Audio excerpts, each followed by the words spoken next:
What if the moment you opened your eyes, the ocean had already erased every trace of where you came from and every future you ever imagined?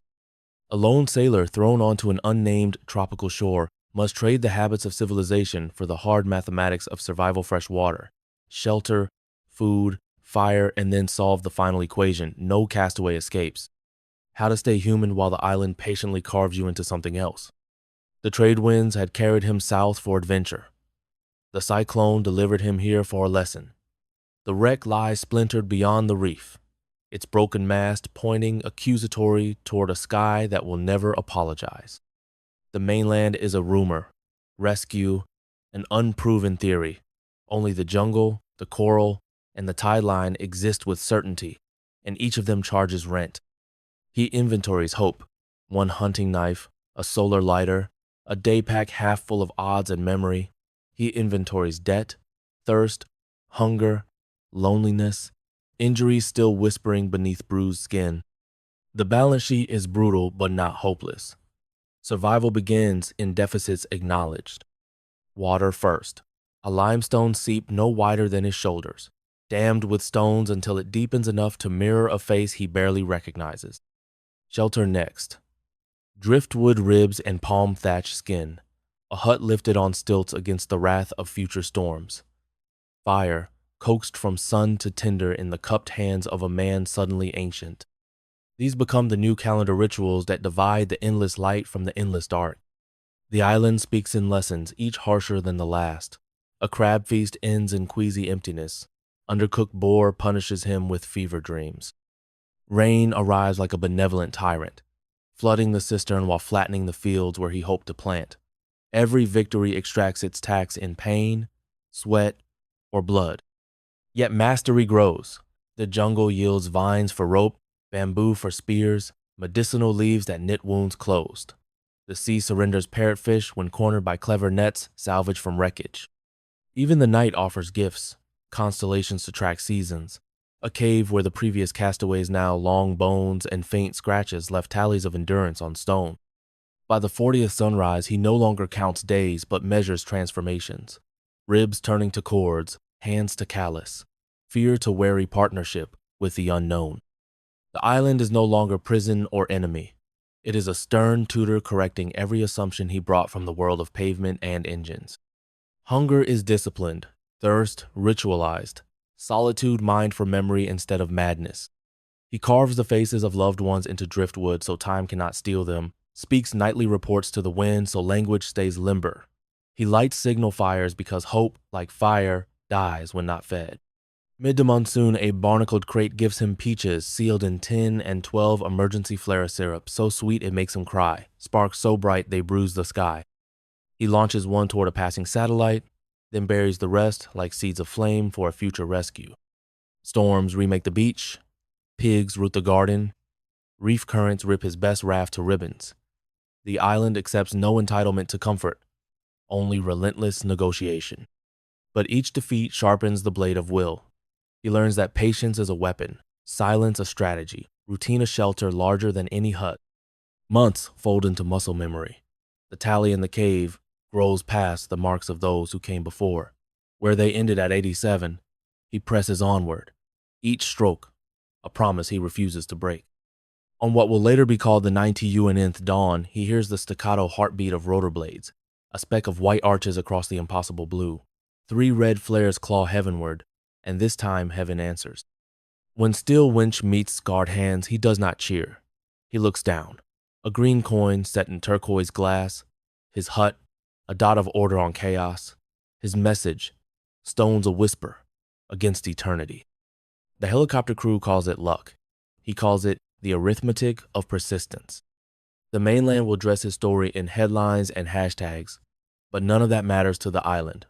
Still waiting, tide after tide, ready to teach the next soul the price of being found. The next cycle of living does not measure itself by numbers, but by questions the island forces him to answer. How do you farm a place that never meant to be farmed? He begins with discarded coconut husks, cracks them, and buries fermented pieces of fish among sprouting breadfruit seedlings. Rich soil is scarce. He manufactures it from leaf litter and pig dung, layering compost in pits until sweet shoots rise. Sunburned shoulders ache, but rows of green become a covenant. Someday hunger will visit and find these plants standing guard. How do you harvest the sea without becoming its prey? He studies the tides, noting how the lagoon empties like a great lung at every third moon. Using granite boulders rolled on drift poles, he erects a fish-weirin arrow-shaped corral pointing seaward. Twice a month, the outgoing water hands him snapper and Trevelly too confused to escape. He thanks them aloud, knife-flashing silver memories into crimson sand. How do you keep tools from dying? Iron rusts, bamboo splinters, rope frays. He learns to forge nails by cold hammering coral-encrusted rivets saved from the wreck, hardening them in charcoal embers. A shaved boar bone becomes a gouge. Stingray skin-dried flat serves as sandpaper. Each invention is a quiet refusal to degrade alongside the objects he depends on. How do you feed the mind so it does not cannibalize itself? Every dusk he recites a book that no longer exists, piecing together half-remembered paragraphs from old favorites, Steinbeck dialogues, Whitman's tide-soaked hymns, instructions from a diesel engine manual. He speaks them to the ocean, which never contradicts any citation, and in return grants new verses written in surf. The island's geography unfolds in concentric revelations. Beyond the hill, he finds a valley strangled by mangrove, its floor lacquered with brackish pools alive with shrimp. He boils them in a split bamboo tube, seasonless but nourishing. A waterfall hides behind curtain vines drinkable only after careful filtering, yet its spray gifts the first bath in months that feels like forgiveness. Farther inland, a lava tube yawns beneath mossy ferns.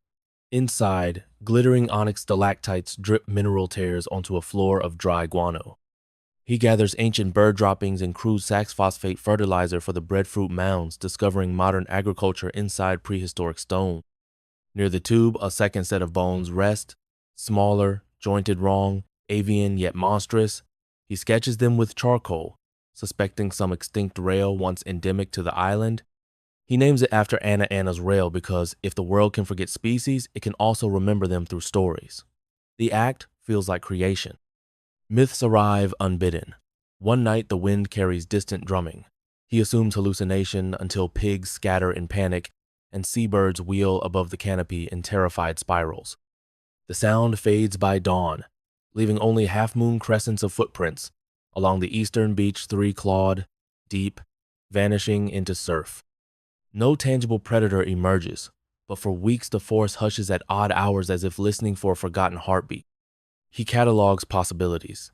Crust collapse, causing subterranean booms, boulders rolling in unseen ravines, perhaps the island itself shifting bones.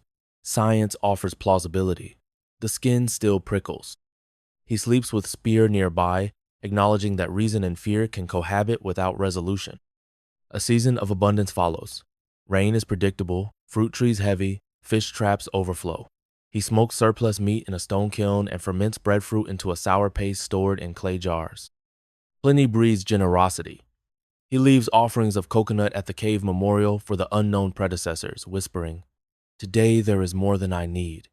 Take what you lacked." But excess invites complacency, and the island dislikes complacency. A rogue wave slams the reef one moonless night, sucking half his fish weir back to sea and scattering sharpened stakes like spilled arrows. Rebuilding cost, sweat, and skin, coral nicks become infected, forcing days of hacking fever. He chews bitter antibacterial leaves, praying the infection stays local. It does, but only after reminding him that mastery is never permanent. He experiments with sailcloth and sap to craft a kite bright red, an eye in the blue vault. He attaches a roll of bamboo paper covered in charcoal SOS and lets the wind tug it seaward, hoping some shipping lane still exists beyond the horizon. When the string snaps, he feels an absurd pang of parenthood, watching the message vanish into clouds like a child headed to college. Weeks later, storms deliver torn scraps of that same red cloth back onto the beach, edges singed. No other signs of human contact appear. He buries the cloth like a fallen messenger. Without a clock, the mind invents one. Heartbeats mark seconds, breath marks minutes, hunger sets hours, moon phases chart months. He teaches himself to predict eclipses using carved driftwood rods aligned to solstice sunsets. Astronomy becomes conversation. If you darken your face tonight, moon, I will harvest bananas tomorrow. Some bargains the cosmos keeps. He stumbles on another relic, a brass sextant frozen with salt but salvageable. Polishing it under moonlight, he can almost hear its last owner cursing cloud cover on some forgotten deck. He sights Polaris, calculates latitude, confirms what the gut already knew: he is far, far from shipping lanes. The data should crush hope. Instead, it sharpens it. Now he knows the board on which the game is played. Mental drift threatens in the calm that follows. Days bleed identical. The hut feels small. Memories loop. He initiates expeditions purely for novelty, measuring island circumference pace by pace, cataloging every tree species, mapping subterranean lava tubes with charcoal arrows. Discovery becomes antidepressant. He trains a piglet orphaned by a rockfall, feeding it sprouted coconut until it follows him like an opinion. He names it Compass because it always roots north. Conversation with Compass fills silent gaps, though he never forgets the pragmatic possibility it might one day become food. Love and necessity, two vines twisted on the same trellis. Rain fails for 6 weeks. Plant leaves curl.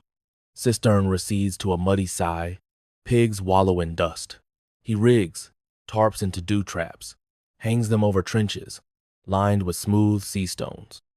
Each dawn yields cups of clear condensation's low salvation. Breadfruit ferment is diluted into thin gruel to stretch calories. Weight falls from his frame like old opinions.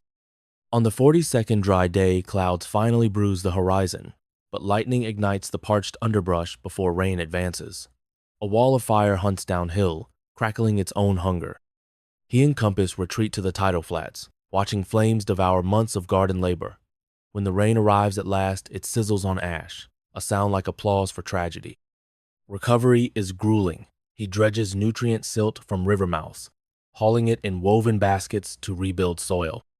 For protein, he free dives beyond the reef, grabbing spiny lobsters from crevices until lungs threaten implosion. Every meal is a memo. The universe owes you nothing. Pay rent daily.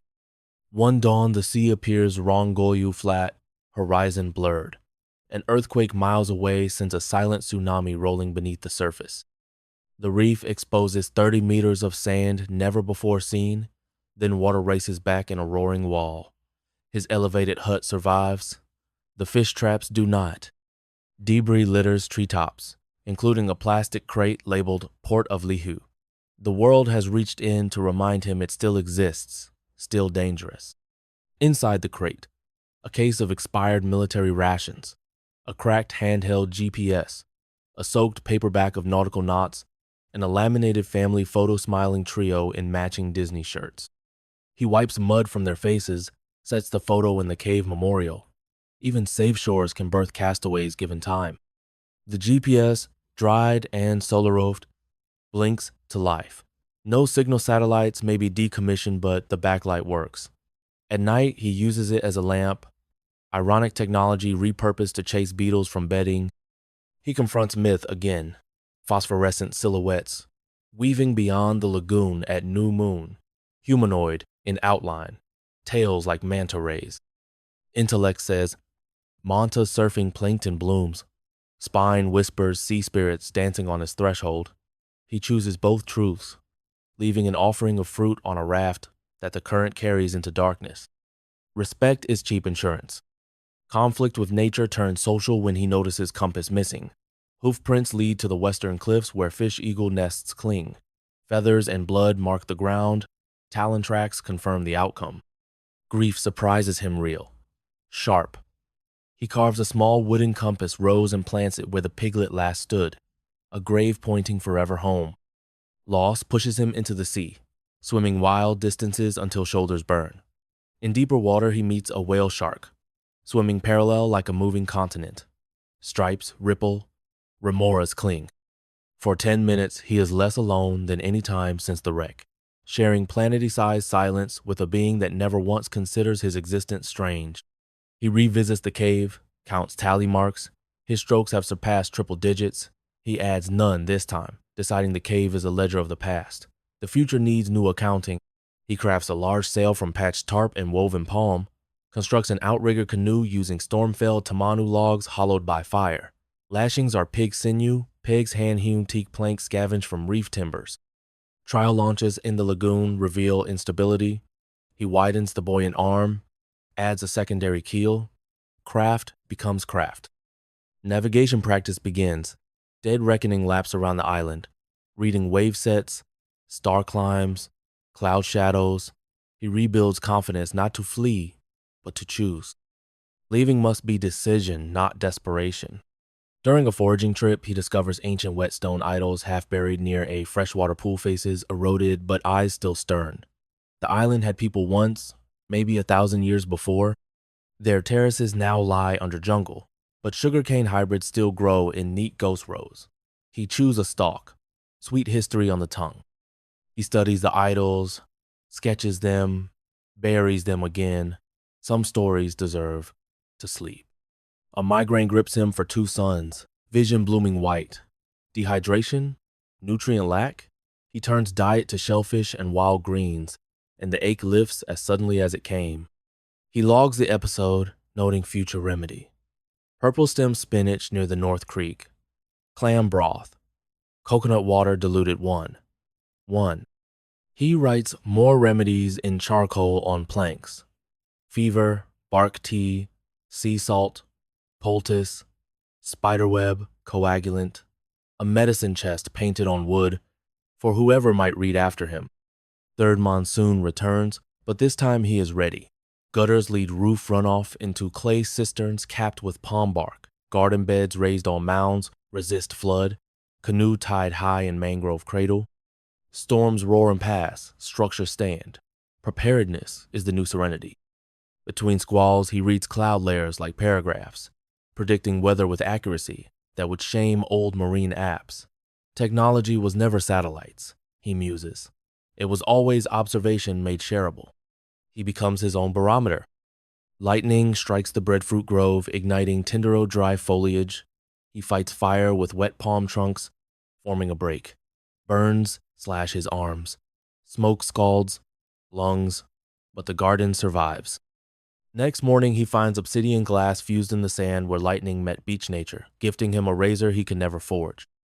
He fashions the obsidian into arrowheads, mounting them on cane shafts balanced by coconut feather flights, hunting pivots from snares to silent arrows. Pigs fall swiftly, suffering less. Compassion can coexist with efficiency. Another crate washes in medical supplies this time. Bandage rolls, iodine, 2 sealed ampoules of morphine degraded to amber syrup. Treasure. He stows it in a driftwood chest lined with charcoal. The universe, unpredictable dealer, sometimes slides an ace across the table. Loneliness morphs into stewardship. He talks to the island as partner. We finished irrigation on the south ridge. Tomorrow, let's tackle the termite rot in the hut pillar. Conversations end with genuine thanks for rain, for shade, for challenge. Gratitude is technique. It sands the edges off solitude. A flock of frigate birds arrives, stealing fish from his drying racks. He nets 2, removes side ticks, and releases them bearing bamboo tags etched with coordinates and plea for rescue. Messages with wings instead of bottles. Hope diversifies portfolio. He rehearses departure, lays supplies in canoe, smoked meat bricks, dried mango, coconut oil, water bladders sewn from pig stomachs, a talisman carved like compass. The rig looks seaworthy, yet he hesitates. The island has become bone and breath. Leaving feels like partial amputation. He imagines Anna standing on some Pacific pier, scanning waves for a man gone seasons beyond his ETA. That image furnishes resolve. Love outranks comfort. On the final preparation day, the sea offers sign. A drifting fishing buoy, plastered with barnacles but blinking a faint LED. Proof that human circuits still hum across the ocean. He harvests the battery, rewires it into the GPS lamp, doubling brightness on omen of connection. He drags the canoe to the lagoon mouth at dawn. Clouds blush orange as if embarrassed by witnessing private farewell. He places his palm on sand, whispers, "Thank you," and pushes off. Swell lifts outrigger, tilts horizon. Muscles adjust to forgotten geometry. Sail fills with wind scented familiar yet foreign. Island shrinks behind. A teacher watching graduate walk stage. He does not look back after reef edge. Ahead, open water writes blank pages. He carries sharpened charcoal of experience to script whatever comes. Open water is a blank test that writes its questions in wind, hunger, and horizon. The first order of business is direction. He keeps Polaris at his left shoulder until dawn, then tracks the sun's arc, measuring with outstretched hand spans the way an old Polynesian tutor once showed him in a Tahiti marina. Every hour he logs gust speed by counting whitecaps per 100 meters, carving the figures into a driftwood tablet. 3 days pass before the first true squall. Clouds pile like black anvils, wind shears the sail, and the outrigger flexes with ominous groans. He reefs canvas to a handkerchief, lashes his body beneath the main boom, and sings nonsense shanties to still courage from the storm's throat. Rain comes horizontal, salty, then suddenly sweetering off from towering anvils. He unplugs a water bladder's mouth and lets it fatten. When lightning turns the sea white as milk, he recites latitudes, promising them he will not die unnamed between their lines. Morning reveals losses. Half a smoked meat brick gone to waves, the coconut oil jar shattered, a gouge along the starboard log where some invisible behemoth's tooth scraped. But the mast still stands and, more importantly, so does Will.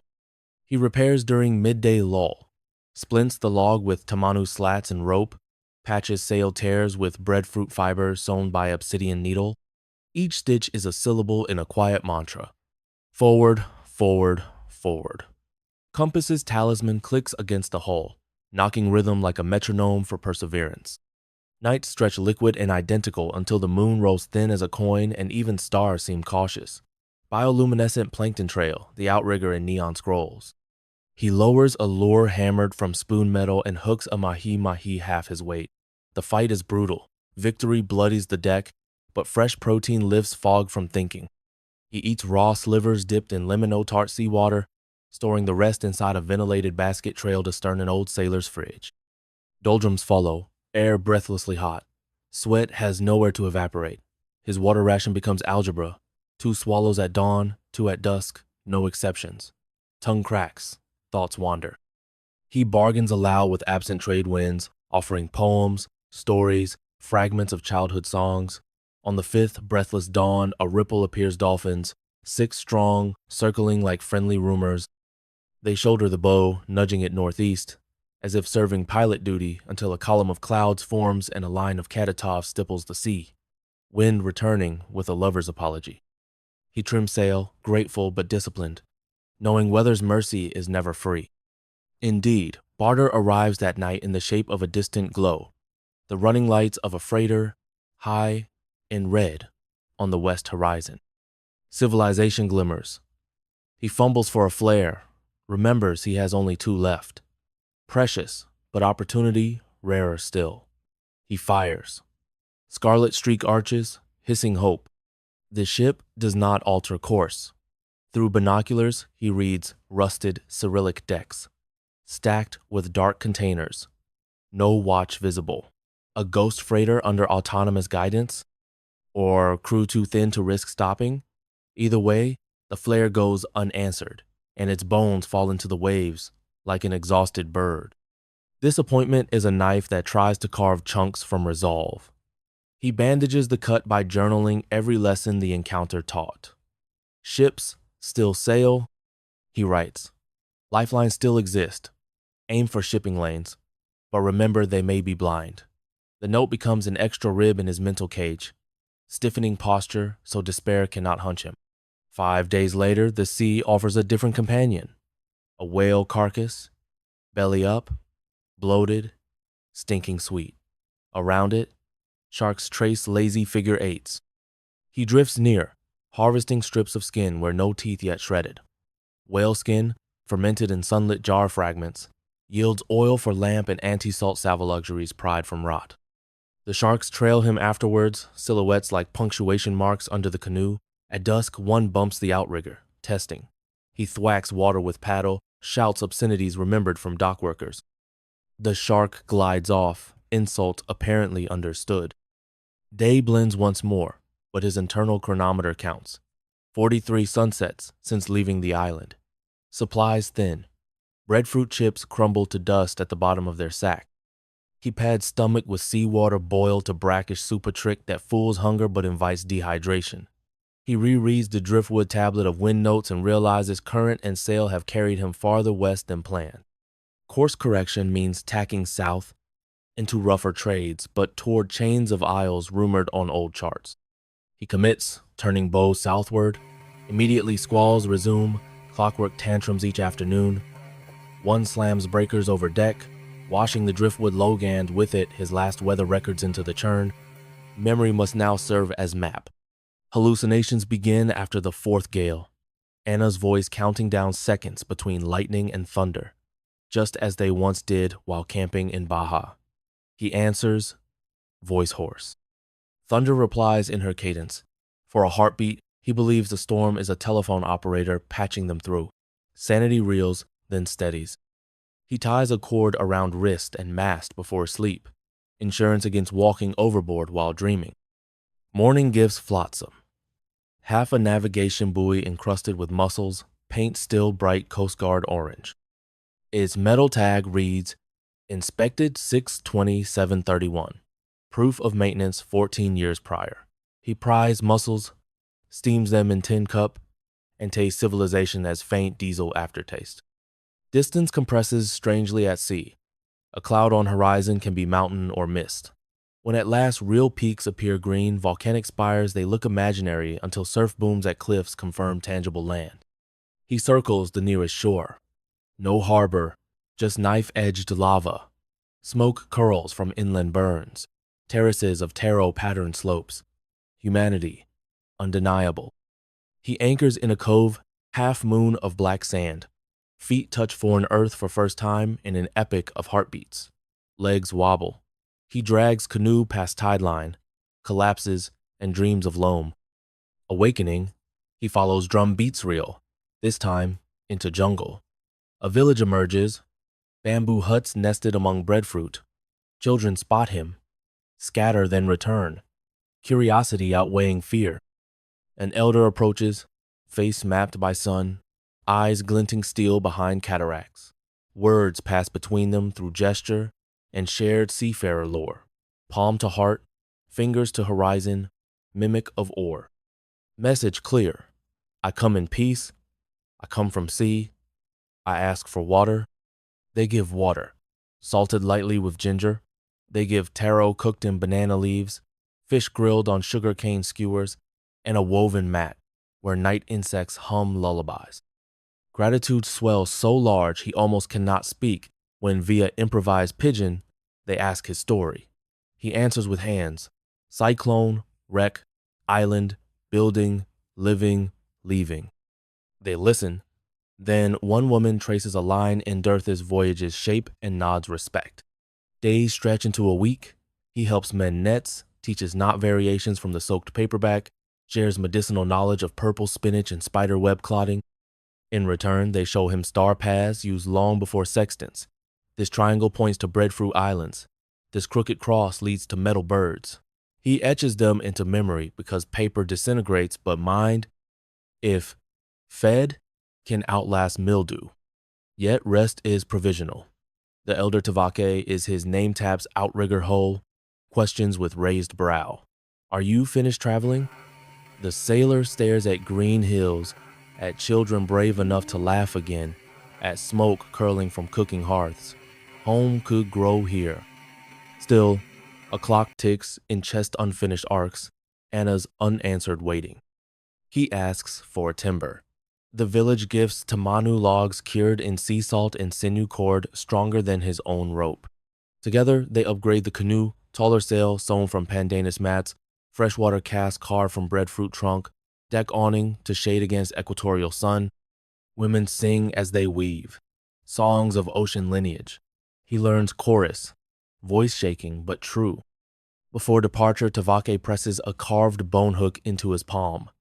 For big fish, the elder says in accented English, a language he rarely uses. The hook is ceremonial, barbless yet potent with meaning. Feed, journey, return. He sets sail renewed, heart heavier yet steadier. The village disappears behind the wheel of horizon, a memory graft quickly healing. Ahead, chart scribbled in starlight promise, chain after chain marching toward continents. Now storms test larger sail. The canoe answers like a horse bred for speed, cutting spray into gems. Flying fish land on deck nightly.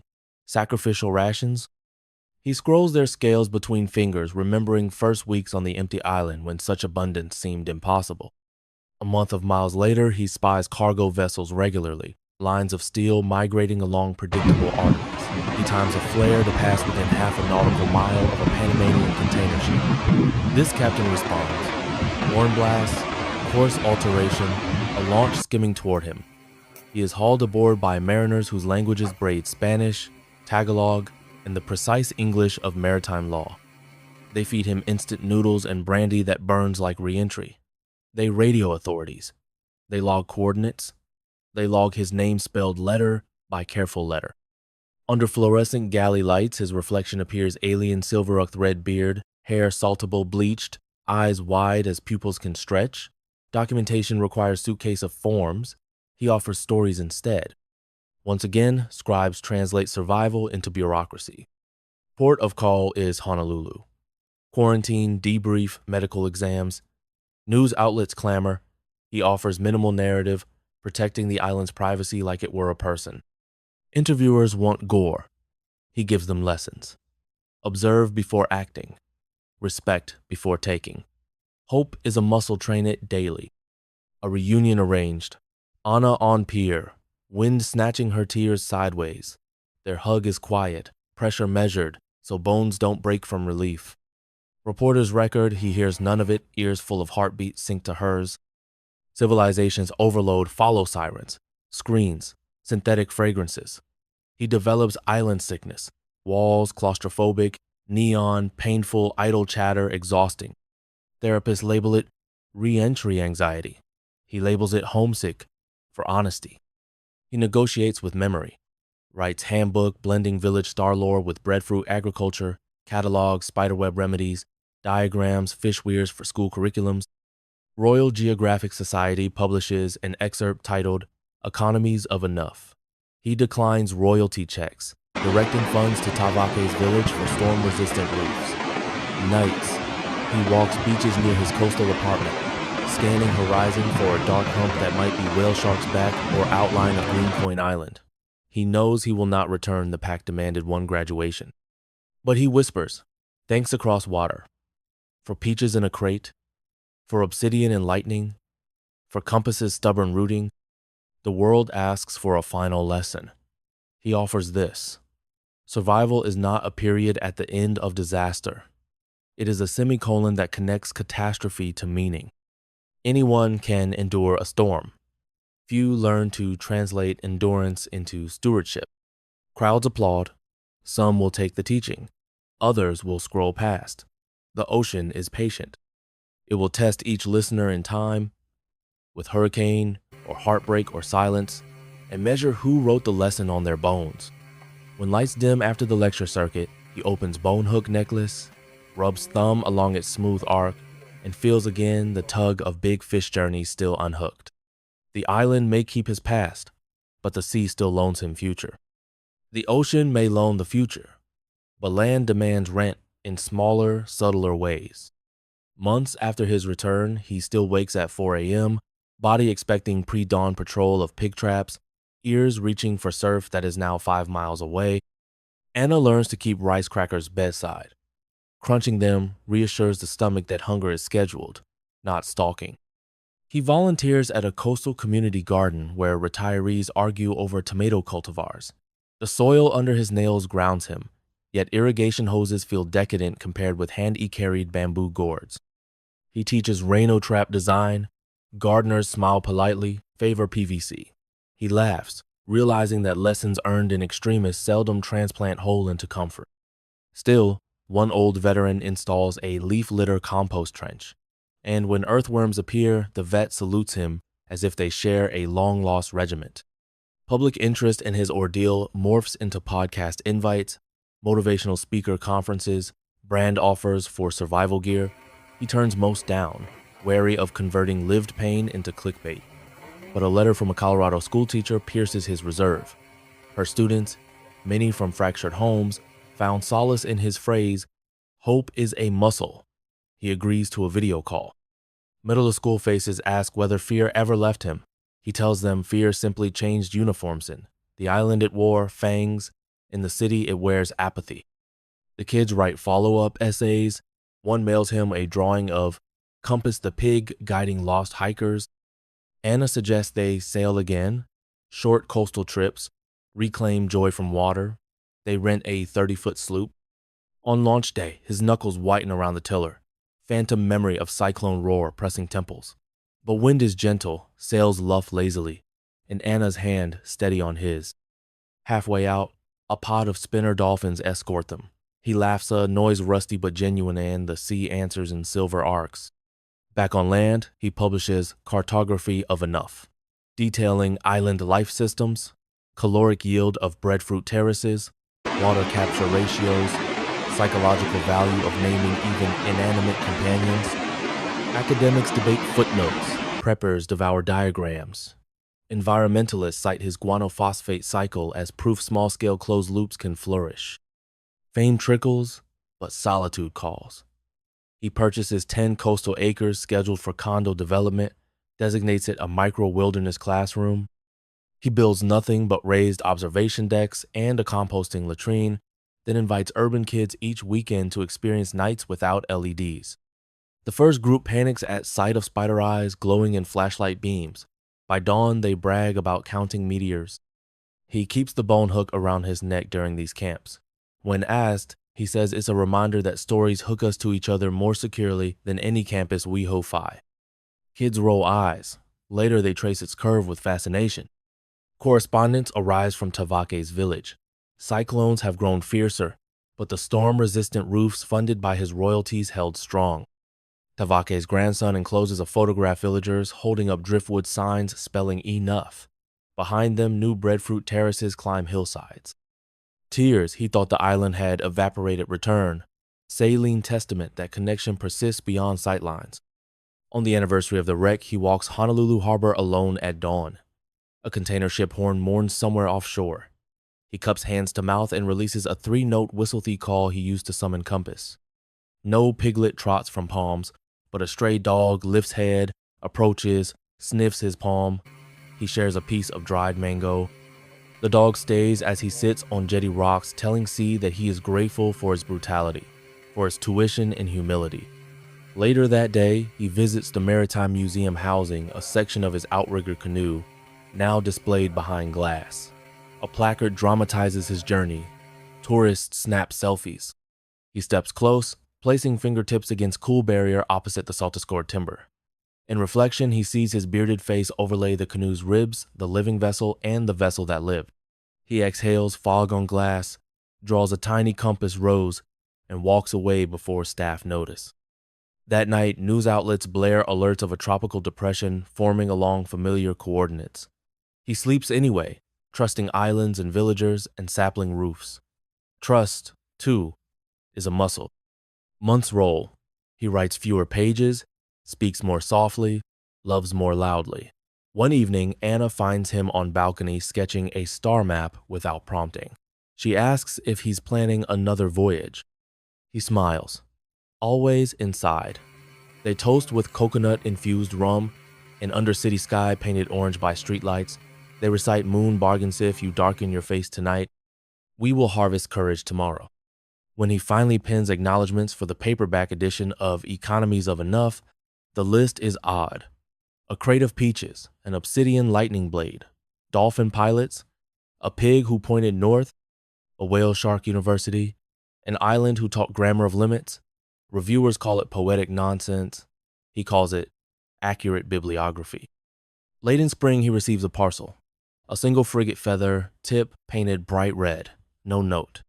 He smiles, knowing a bamboo tag must have reached a deck somewhere, and gratitude can loop oceans before landing. On Midsummer Eve, he hosts campfire for teens from that first Colorado class, now graduates crossing into uncertain futures. They pepper him with worries, climate chaos, economic fractures, digital loneliness. He feeds them breadfruit chips, instructs them to toss each fear into fire by naming skills, relationships, and observations that can answer storms. They leave before dawn, carrying charcoal on hands and lighter packs on soles. Hours later, he remains by ash, drawing tally marks in sand instinctively. He stops at 100, wiping lines smooth. Numbers no longer hold him, stories do. He scripts final one for the island inside him. If the ocean erases tracks, write new ones with gratitude. If the island carves you, polish the carving. If lightning offers glass, shape it into tools, not trophies. And if the world forgets to ask your story, live one that refuses silence. The ache to test the sea again crawls beneath his ribs until one dawn he finds himself at the harbor, fingers resting on a weather-worn ketch for sail. Anna joins, studies his face, then the boat, and finally says, "If wandering keeps the lesson alive, wander. Just promise to come back." They buy the ketch with lecture proceeds, name her Second Breath, and spend weekends refitting. Solar stills on deck, gravity-frevved vegetable beds and stern planters, shelves of reference seeds sealed in wax. Before launch, they invite 5 apprentices from the Wilderness Program 3 college dropouts searching for compass bearings, 1 laid-off aerospace engineer craving analog labor, and Kat, a high school senior whose essay on economies of enough won statewide acclaim. Together they form a floating lab, practicing closed-loop living beyond sight of city lights. First voyage hugs island chains, distributing storm roof funds and medical crates to remote villages. At each stop, elders trade oral histories for practical lessons. Cyclone tea-downs, compost toilets, friction and fire drills. The crew logs every exchange, building an open access manual titled Co-EE Survival. Downloads surge in disaster-prone regions. Mid-journey, a Pacific volcanic vent belches ash that blankets skies, cutting solar generation. They ration electronics, revert to sextant readings, and teach Kat to find southeast trades by taste of humidity on wind. Crisis becomes classroom. Fear, curriculum. Approaching Vanuatu, they intercept distress on emergency channel. A tourist dive boat drifting, engines flooded, 20 passengers dehydrated. Second Breath tows them overnight through rough seas. The rescued tourists stare at makeshift deck gardens and solar stills in disbelief. "We paid thousands for survival courses. You're actually living it." He cracks a grin, tuition is daily, payable in sweat. News outlets hail him again. He redirects spotlight to apprentice crew, ensuring their futures carry gravity. Downtime finds him teaching storm meditation, breathing time to wave crests, muscles softening instead of bracing. Apprentices adopt the right. One confesses anxiety that her pre-collapse lifestyle may never feel fulfilling again. He nods. That's the island inside you. Let it steer choices, not regrets. During hurricane season, they anchor in fjord-like inlet of Papua. A night landslide releases tree trunks into water, battering hull. Damage is significant. Fractured spar, ruptured freshwater tank. Crew patches what they can but needs dockyard. Nearest facility is 400 nautical miles across pirate-patrolled strait. He faces decision, risk or delay. Memories of Outrigger storms, surface fear sharp, but knowledge sharper. They double reef sail, travel at dawn, dusk windows, blackout running lights to appear as empty drift. 2 days in, armed skiffs emerge on radar. Heartbeats thud like sprint drums. They deploy decoy raft, rigged with dye packs. When skiffs investigate the exploding pink plume, Second Breath slips past on counter courage. Apprentice crew learns that courage mates with cunning, not bravado. Dockyard repairs cost last lecture savings. Unexpected gift. The dockmaster, a woman named Sayla, served as kid on research vessel, visiting his former Castaway island decades ago. She recalls its sulfur springs, eerie rails, and rumored drum spirits. He shares updates, breadfruit terraces thriving under ash, rich soil, cave tallies now protected behind woven barrier. Sailor laughs islands raise their children even when we leave. Post repair. Second breath points east. Hold heavy with taro blossoms gifted by Sailor's crew as charm against famine. The apprentices laugh at pollen drifting across charts, but he lets the petals settle tiny continents floating atop blue latitudes, proof that payloads of nourishment travel further than any cannon. 500 miles out, the equator rises in shimmer. Heat presses so thick, dreams melt into waking. He hears the island's waterfall inside the mainsail, sees compass and constellations stitched above the boom. Instead of fighting hallucination, he acknowledges it aloud. Cat writes each image in the ship's log, a testament that memory itself becomes navigation when instruments fail. Storm season slackens, giving way to a wind that smells of eucalyptus western hints of home coastline. They furl canvas, ride low swells, and string hammocks between stays. Evenings spill into story sessions where each apprentice confesses a private fear retrieved from the troughs between waves. The sailor listens, then translates fears into tasks. Loneliness becomes seed exchange program, career despair into open and source repair handbook, climate dread into rooftop water catch designs for urban blocks.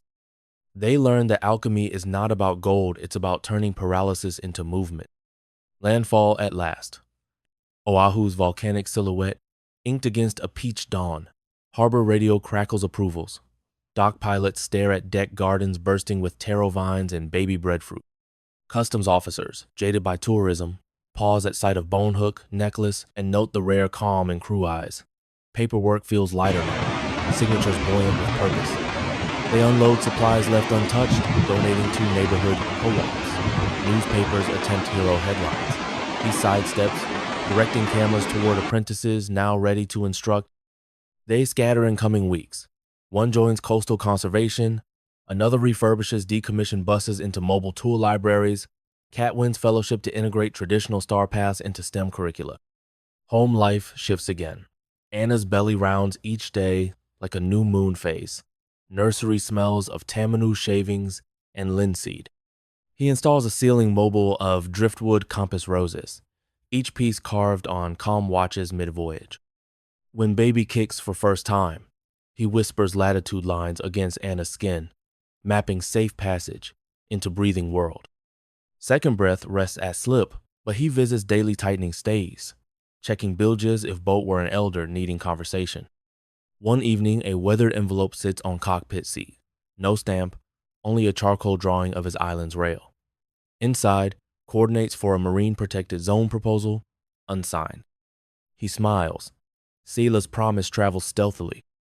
Pregnancy reaches term on a sweltering Sunday. Labor is long, hospital power blinks twice under grid strain. He times contractions exactly as he once timed lightning intervals, voice steady, gaze fixed on Anna's. Dawn delivers a daughter slick with vernix and thunderous with life. They name her Maraye Meeting Place, honoring all shores that braided their paths. Weeks blur in sleepless devotion. He hums tide songs to soothe colic, rocking her while city neon flashes like far-off lightning. He senses island drums beneath every lullaby beat, teaching Mariah what heartbeat means before language intrudes. Letters flood in, people rebuilding rooftops, teachers starting economies of enough clubs, a prison warden requesting permission to use his star-breathed meditation in anger management courses. He answers each at twilight, signing with small sketch of bone hook. Marae dozes nearby, tiny fist-gripping copy of driftwood compass. She refuses release even in sleep, as if directions already matter. A year passes. Garden acreage flourishes, fed by youth volunteers who trade screen time for soil time. The first breadfruit harvest yields 200 kilos. They host feasts for homeless families, taro leaf plates glistening under bamboo torches. He recounts whale shark tale. Children listen wide-eyed until sparks swirl upward, turning torchlight into star primer. Later he walks perimeter alone. The Pacific murmurs beyond dunes, reciting lessons older than any empire. He lays palm on cool sand and thanks particles for carrying mountain memory to sea and back again. Overhead, clouds part. Moon glows full. Without thinking, he whispers the old promise, "If you darken your face tonight, we will harvest courage tomorrow." The moon, courteous instructor, dims behind a thin veil, accepting covenant once more. He realizes conclusion is illusion life stitches, circles, not straight lines. Survival, stewardship, sharing, phases of one breath cycling through bodies and landscapes. The castaway, the sailor, the teacher, the father, they are the same hand, learning new tools. So he offers final gift to anyone listening across headphones or passing scroll. Wherever catastrophe pitches you desert, office cubicle, heartbreak inventory, hope and debt, honestly. Pay rent with curiosity. When lightning gives you glass, sharpen it into love. If this journey stirred something inside you, add your voice below. Tell us what lesson the ocean has etched on your bones, what island hides in your ribcage, what tool you will forge from tomorrow's storm. Like, subscribe, shares, but more than that, plant one act of enoughness tonight. Mend a hinge, store a gallon of kindness, teach a child the name of one navigational star, because stories survive only when they migrate. Pass this one forward.